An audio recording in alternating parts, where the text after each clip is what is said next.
I think a lot of our teams, in all of our clients now are having to wrestle with using technology to make all of our jobs more efficient.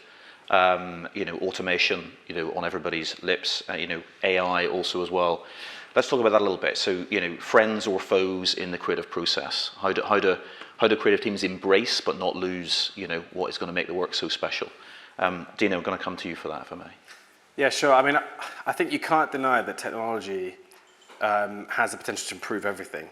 Creativity is a standard. I mean, even if you're just looking at it from a audience validation point, or to check that your ad is not going to offend someone or be negatively kind of stereotyping in terms of your casting or whatever else, you can use technology to help make those things much easier, talk to many more people before you go live and make those mistakes yourself and stuff like that. And that's just kind of like sensible stuff to try and bring into your process.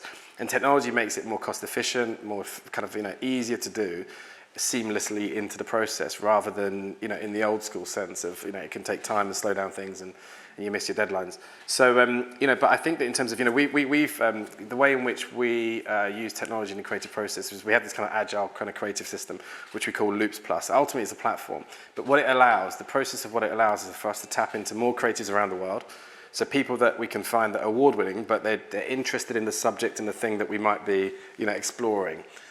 So we did some work for Triumph Lingerie and got a team of female creatives from around the world. So Japanese, China, and all the rest of it.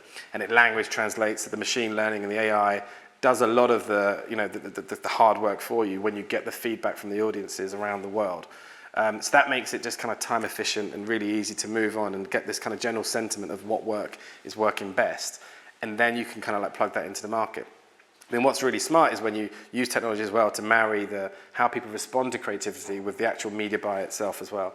So you can actually kind of see that, okay, these audiences like this creative more, and these audiences like this kind of creative more. So actually we'll now go and get those audiences and build lookalike audiences and start to activate the media as well off the back of the information. So technology is kind of is undoubtedly kind of helpful.